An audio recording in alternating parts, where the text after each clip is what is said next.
বর্তমান আওয়ামী লীগের কর্মী বেশিরভাগ তৃণমূল। আমার কাছে মনে হয় আওয়ামী লীগের গাছের ঝরে যাওয়া পাকা ফল পাকা ফুল। তারা দলের দুঃসময়ে দল থেকে ঝরে গিয়েছিল, এখন আবার দলের দুঃসময়ে গাছ হয়েছে।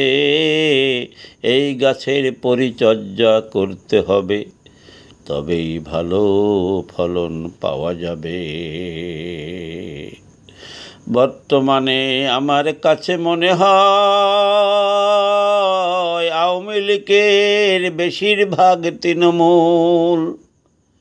যেমন নদীর ভাঙে কুল গড়ে ওঠে আরেক কুল, তেমনি আমার কাছে মনে হয় বর্তমান তৃণমূল।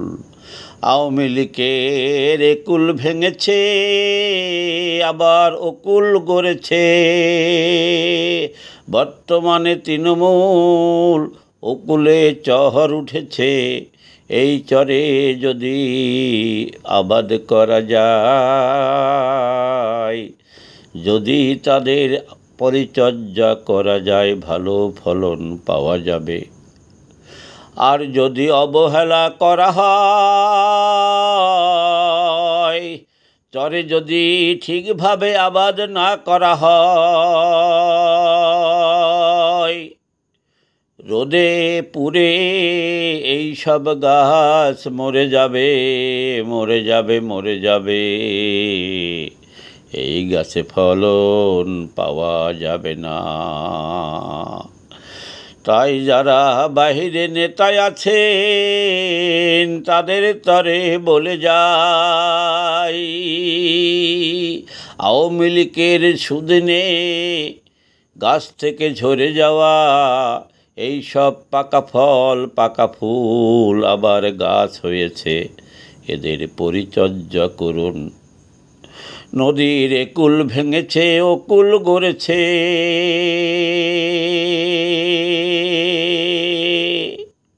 অকুল যে বিশাল বালুচর উঠেছে।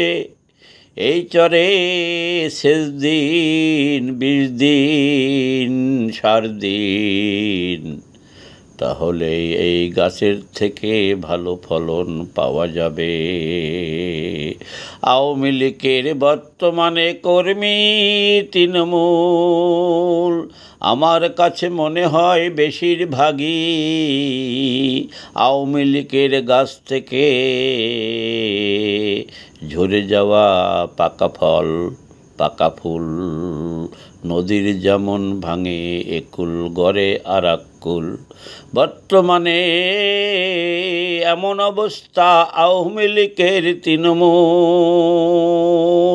এদের পরিচর্যা করুন, খবর নিন, তাহলে ভালো ফলন পাওয়া যাবে পাওয়া যাবে পাওয়া যাবে।